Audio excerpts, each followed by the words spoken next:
I never thought I would find myself in a situation where I would question the very fabric of my marriage. I had been married to Jenna for nearly 7 years. We were that couple that seemed to have it all together, or at least that's what I thought. Jenna was beautiful, charming, and had a way of making every party come alive.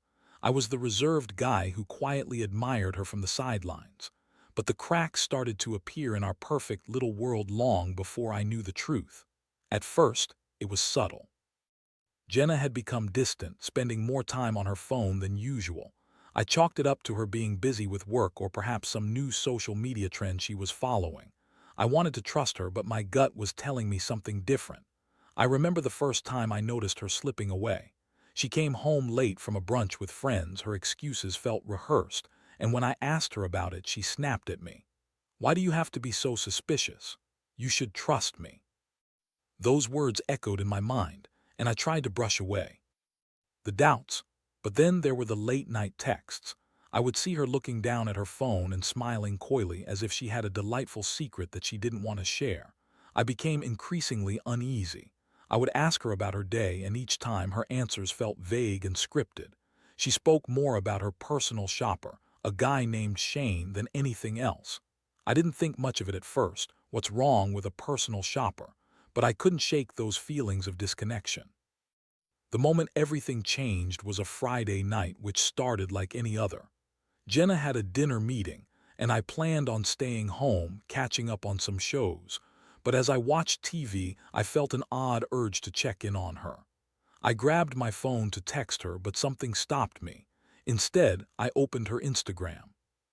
As I scrolled through her posts, I came across a photo that made my heart drop. Jenna and Shane, laughing, their faces close together, their eyes sparkling in a way I hadn't seen in a long time.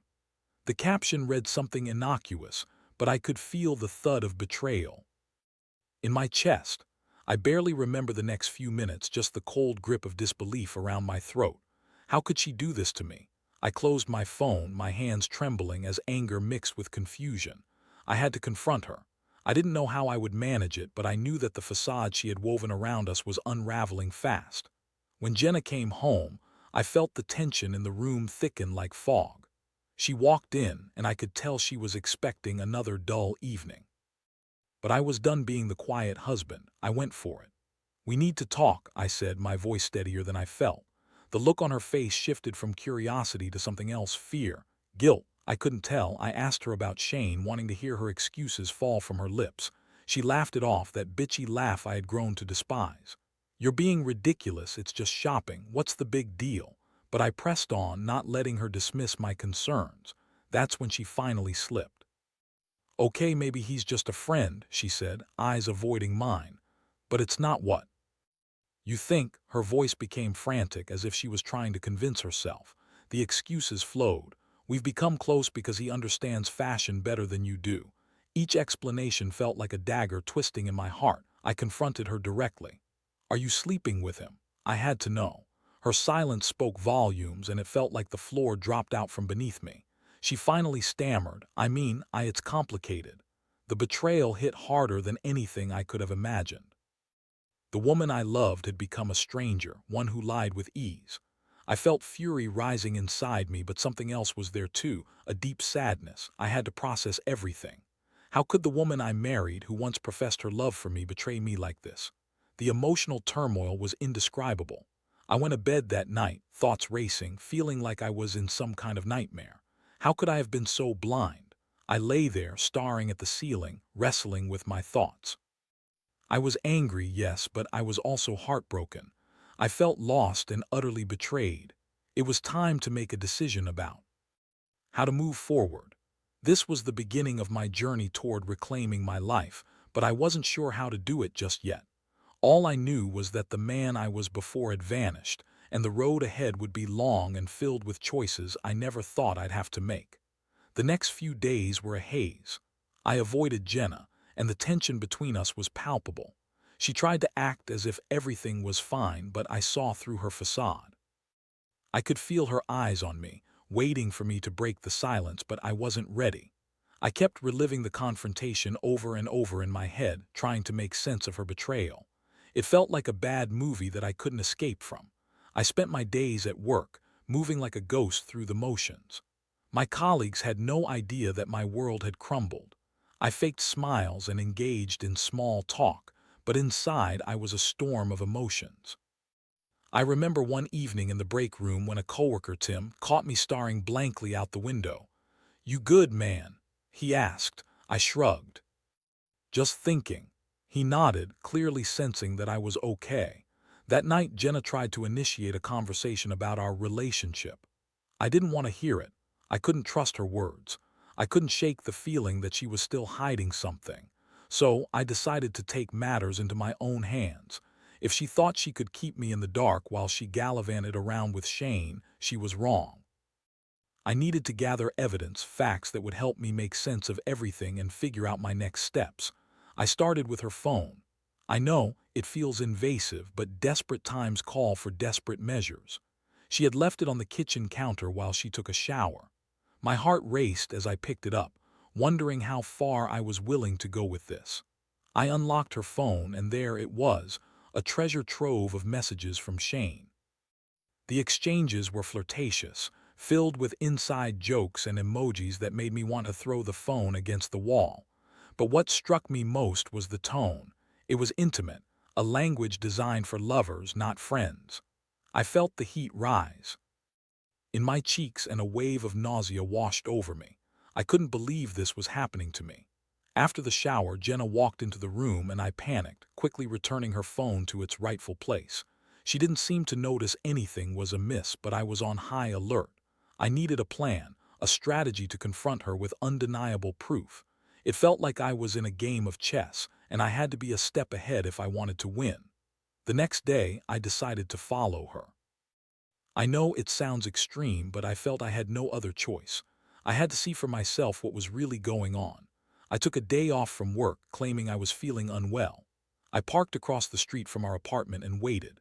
The hours dragged, but finally I saw her leave, wearing that damn dress that I loved on her. It made my heart ache and my blood boil at the same time.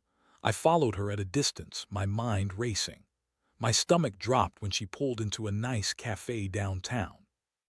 I parked where I could observe without being too obvious. I watched her walk in, and my heart sank further when Shane appeared moments later. They sat together at a table, leaning in closer, their laughter ringing out like nails on a chalkboard. I felt like I was going to be sick. As I sat there, I realized that I wasn't just witnessing an affair. I was watching my wife's betrayal play out right in front of me. Every laugh, every shared glance felt like a knife twisting in my gut. I was filled with a rage so intense that I could barely think straight. I fought the urge to storm in there and confront them, but I knew that would only escalate the situation. No, I had to be smarter than that. Instead, I took pictures. I pulled out my phone and snapped several shots of them together.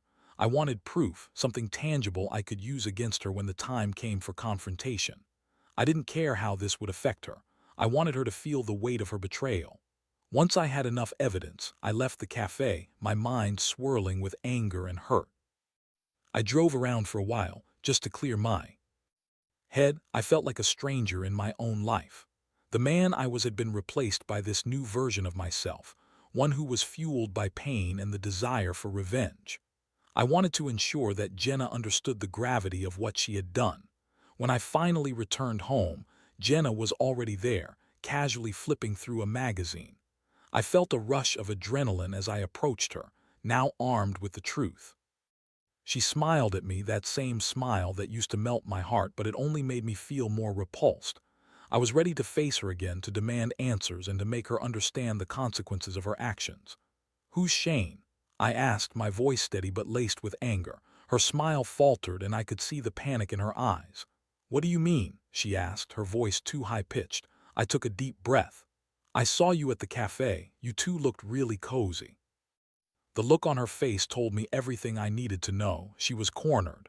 "Okay, fine," she exclaimed, raising her hands defensively. "But it's not what you think. We're just friends." I held up my phone, the pictures ready to reveal her lies. "Friends don't act like that. Friends don't flirt like that. This isn't just innocent." Jenna opened her mouth to respond, but the words wouldn't come. I could see her scrambling for the right excuse, but I was done listening to her lies. In that moment, I felt a strange sense of empowerment. I was no longer the man she could manipulate. I was ready to take control of my life, no matter how painful the process would be. I would no longer be the passive husband who ignored the signs.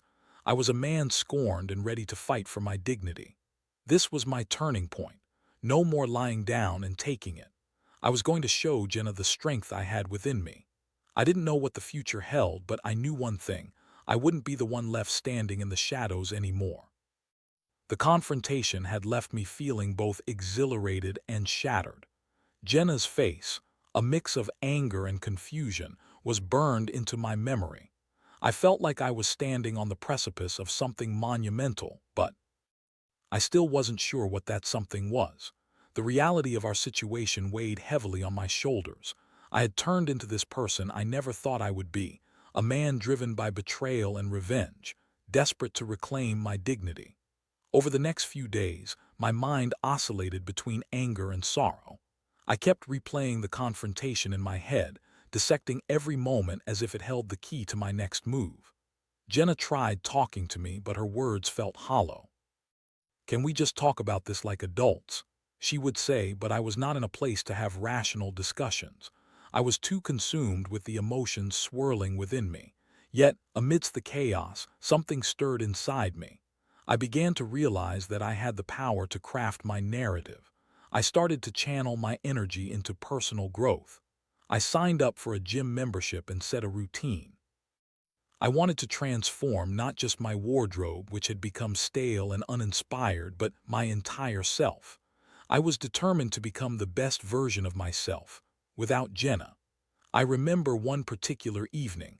I was working out when I had a revelation. As I lifted weights, I felt the anger seeping out of my body with every rep. The gym was a sanctuary, a place where I could work through my pain and channel my energy into something constructive. I could feel my body beginning to change, my confidence slowly building. I was beginning to look in the mirror and see a man I was proud of, not just someone defined by his relationship. A week later, I decided to revamp my wardrobe. I felt empowered. No longer would I wear the muted colors and styles that Jenna had picked out for me. I wanted to do it for myself. I contacted a new personal shopper, a woman named Lisa who had impeccable taste and an eye for style. We met up at a local boutique, and as soon as I walked in, I felt a surge of excitement. "Let's start by throwing out everything you've ever owned," Lisa joked, and we both laughed. I was ready to embrace this transformation. I tried on clothes I had never considered before, bold colors, tailored fits, and stylish accessories. Each piece made me feel more like myself, and for the first time in a long time I felt a sense of freedom. While shopping, I found myself feeling lighter, less burdened by Jenna's betrayal. Lisa suggested a few trendy jackets and shoes, and I decided to go all in. By the time we finished, I had a whole new wardrobe. I caught a glimpse of myself in the mirror, and I hardly recognized the man staring back at me. Gone was the hesitant, broken man who had been so easily manipulated. As I left the store, bags in hand, I felt renewed. This was my comeback, and I was determined to make it count. I had no idea how Jenna would react to this transformation, but a part of me was excited to show her what she had lost. I wasn't just going to be the best-dressed man for her. I was going to be the best-dressed man for myself. When I returned home, Jenna looked up in surprise. "Wow, you went shopping?" she asked, feigning interest, but I could see the disbelief in her eyes. "Yeah," I replied, a smirk creeping onto my face. "Thought it was time for a change." Her expression turned from surprise to envy, and I felt a rush of satisfaction. I wasn't the submissive husband anymore. I was reclaiming my identity. She started to say something, perhaps to downplay my efforts, but I cut her off. "You don't get to comment on this, not after everything." I felt strong and self-assured. I had taken the first steps toward rebuilding my life, and I was determined not to let her or Shane hold me back. But I wasn't done yet. I still had a plan in the back of my mind. As time went on, I developed a routine of working out, shopping, and hanging out with friends. I even reconnected with old buddies from college, guys I hadn't seen in ages. We'd grab drinks and reminisce about the past. I felt invigorated by their camaraderie, and it was a stark contrast to the isolation I had felt with Jenna. One night, while out with a few friends, I ran into Jenna at a local bar. She was with some of her friends, and I could see her eyeing me from across the room.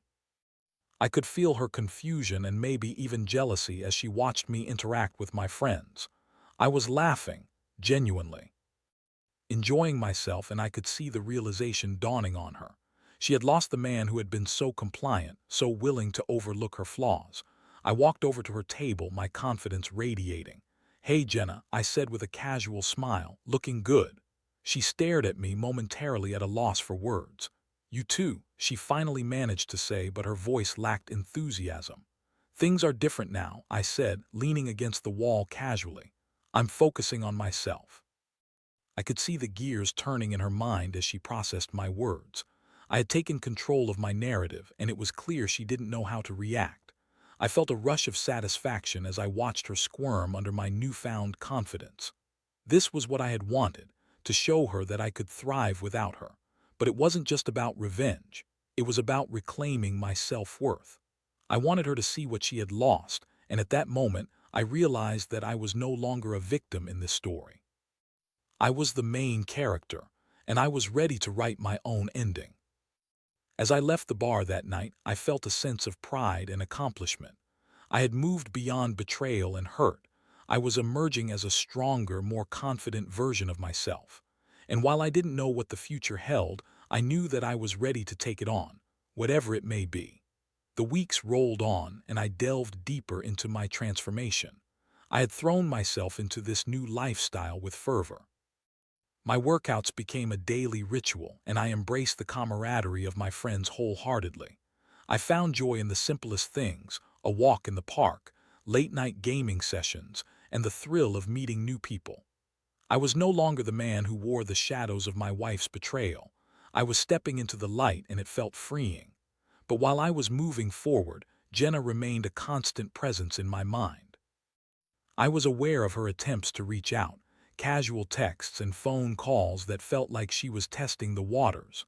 I was careful with my responses, offering just enough to keep the peace but not so much that I opened the door for more manipulation. I didn't want to go back to being her emotional crutch. One evening, as I was getting ready for a dinner with a few friends, Jenna called.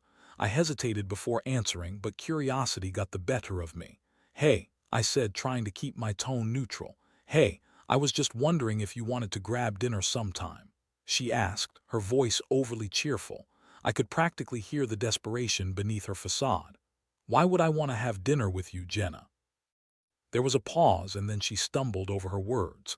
"I just think we should talk, about everything." The anger bubbled up again as I remembered all the lies and deceit. "You mean you want to talk about how you've been seeing Shane while I've been trying to piece my life back together? Stop bringing him up, he's not the issue here," she snapped, and I could almost see her rolling her eyes. "Really? Because he seems like a pretty big issue to me." I could feel the tension in my chest, but I wasn't going to let her control the conversation. "Can we just put that aside? I miss you and I want to fix things," she said, her voice softening. I paused, letting the weight of her words settle. I thought about everything I had been through, the pain, the betrayal, and the anger. I had worked so hard to reclaim my life, and now she wanted to waltz back in and act like nothing had happened. "Jenna, you don't get to just decide you want me back because it's convenient for you. You've hurt me deeply, and I'm not sure I can trust you again." She remained silent for a moment, and I could almost feel her frustration radiating through the phone. "Please, just think about it," she finally replied before hanging up. I put my phone down and felt a mix of emotions washing over me. I was angry, yes, but I was also oddly relieved. I had stood my ground. I wasn't going to jump at her beck and call anymore. I was learning to prioritize myself, and it felt good. The next few days, Jenna's attempts to reach out continued, but I remained firm. I was busy with life, my friends, and my newfound interests. I wasn't going to let her pull me back into her world of chaos. Then one afternoon, I received a message that changed everything. It was from Shane. "Hey, we need to talk. Can you meet up?" My heart raced. Was this a trap? Did Jenna put him up to this? But a part of me was curious. What could he possibly have to say? I contemplated ignoring it, but I felt a surge of defiance. If this guy thought he could just swoop in and tell me things were fine, he was mistaken. I agreed to meet him at a coffee shop near my place, and as I walked in, I felt my pulse quicken. Shane was already there, looking more nervous than I had ever seen him.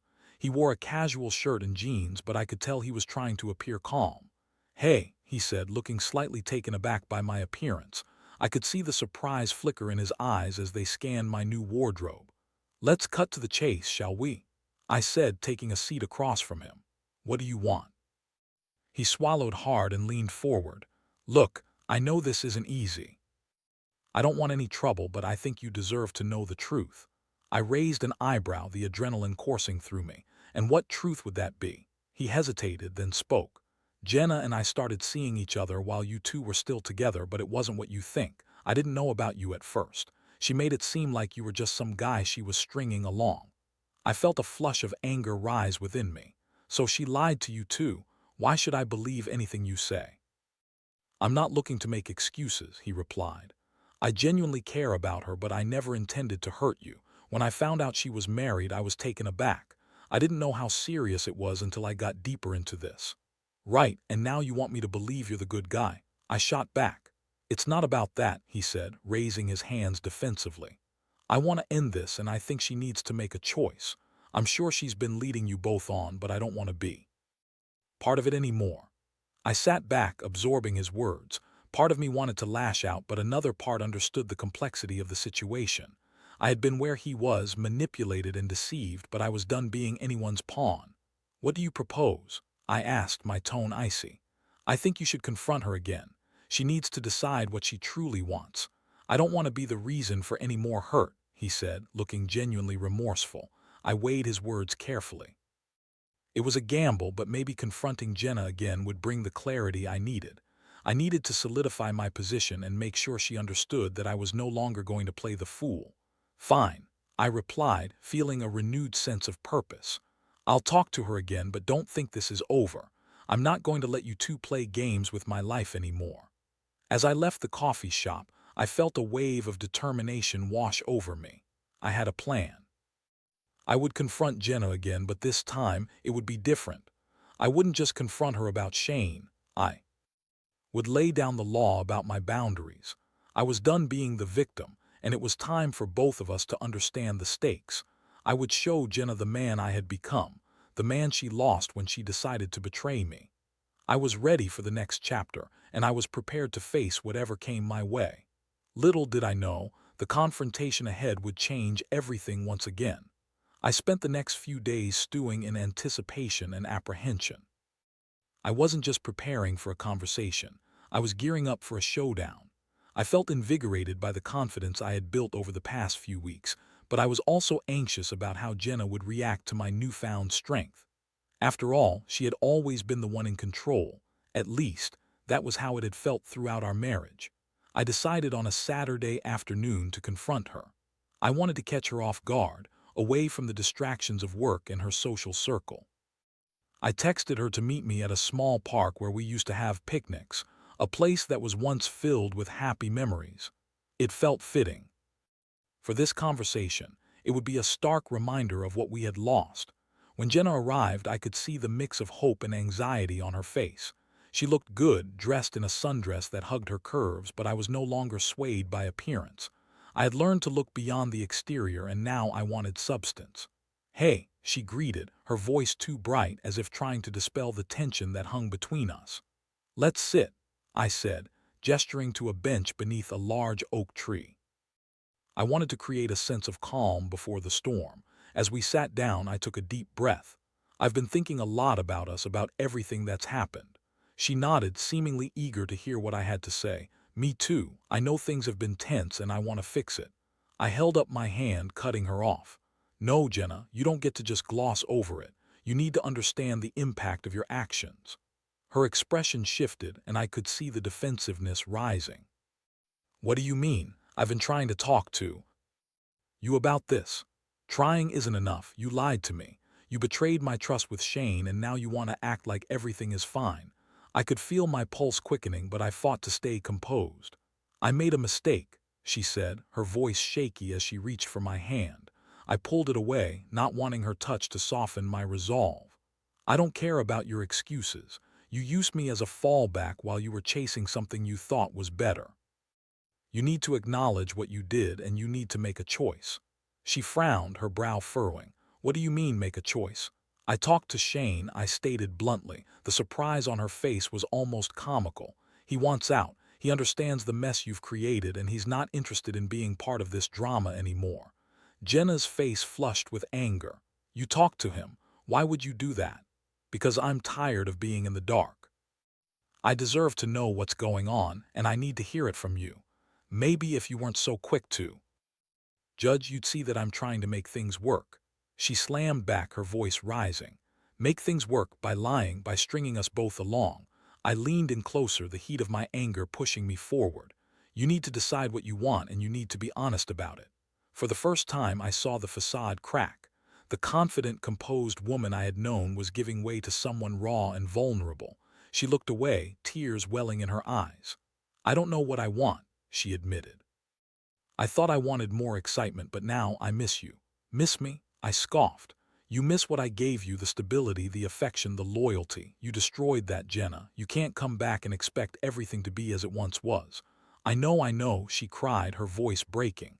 I was stupid. I thought I was chasing something better, but I realize now that I messed up everything. I pushed you away. I felt a pang of sadness, but I quickly buried it. You need to understand that I'm not going to be your safety net anymore. You either commit to fixing this or you need to let me go. Jenna looked at me, really looked at me, and I could see the conflict raging in her eyes. She opened her mouth to speak, but the words never came. We sat there in silence, the weight of the moment hanging between us. I could feel my heart racing as I watched her process everything. I was terrified of what her response might be, but I knew I had to stand firm. After what felt like an eternity, she finally spoke. I need time to think. Time, I retorted, my voice more forceful than I intended. You've already had plenty of time. This is about you making a decision. I won't wait for you while you figure it out. Can you at least give me a few days just to sort out my feelings? There was desperation in her voice, and for a brief moment I felt a flicker of empathy. Fine, I said, relenting slightly. But I won't be sitting around. I'm moving on with my life. If you truly want me back, you'll need to show me that. You're serious. She nodded, wiping her eyes. I will, Enough, I interrupted, not wanting to hear more empty promises. I'll be in touch. As I stood and walked away, I felt an odd mix of relief and uncertainty. I had laid down my boundaries and now the ball was in her court.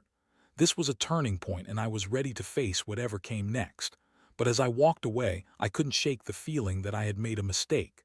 Leaving her there felt like stepping into a dark abyss. Would she rise to the occasion, or would she let our relationship slip away entirely? I had given her a choice, and now I had to brace myself for the outcome, whatever it may be. That night I found it hard to sleep.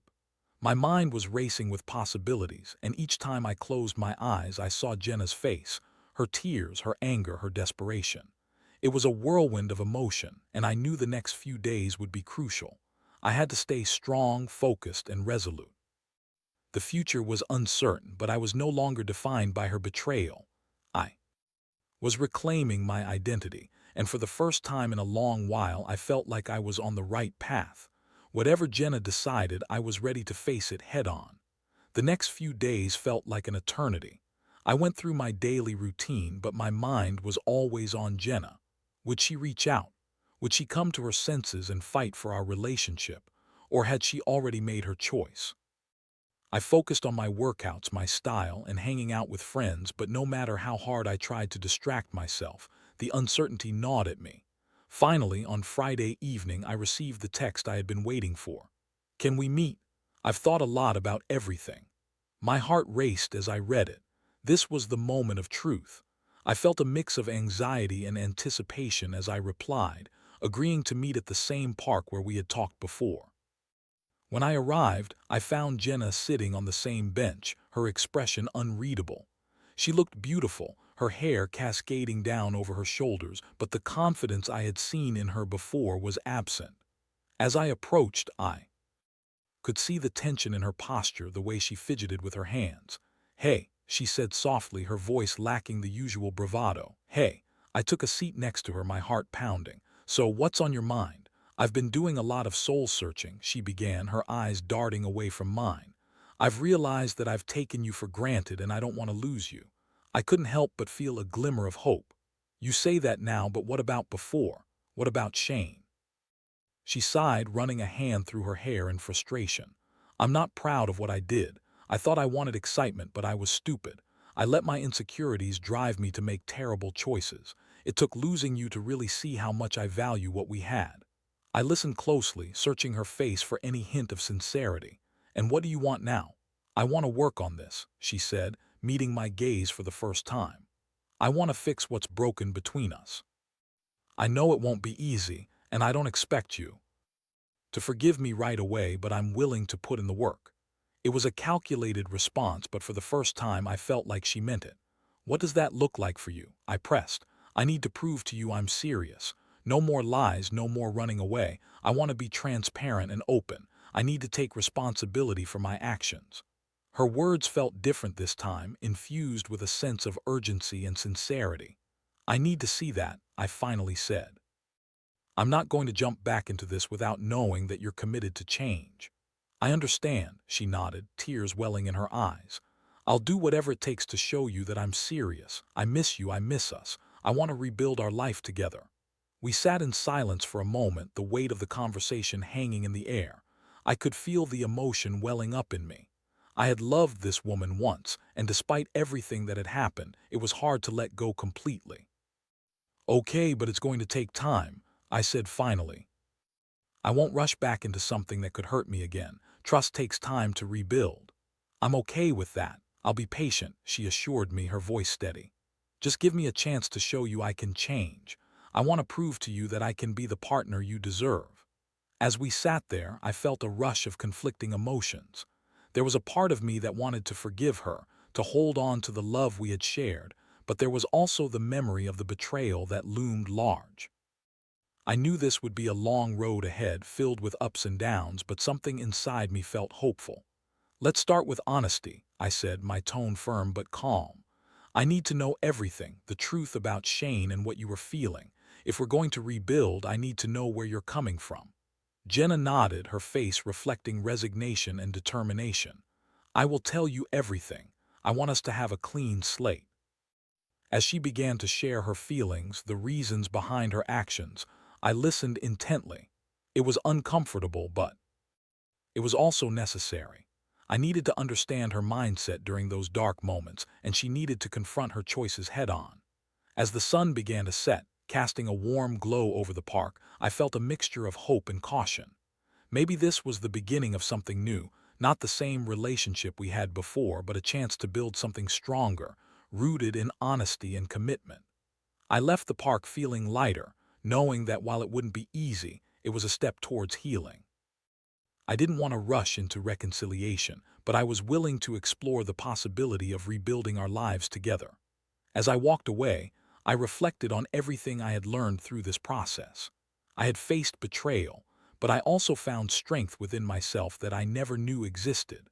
I was stepping into a new chapter, one where I was no longer defined by someone else's actions, but rather by my own resilience. Whatever lay ahead, I was ready to face it, whether it was rebuilding my relationship with Jenna or continuing my journey of self-discovery. I had taken back control of my life, and I wouldn't let anyone take that away from me again.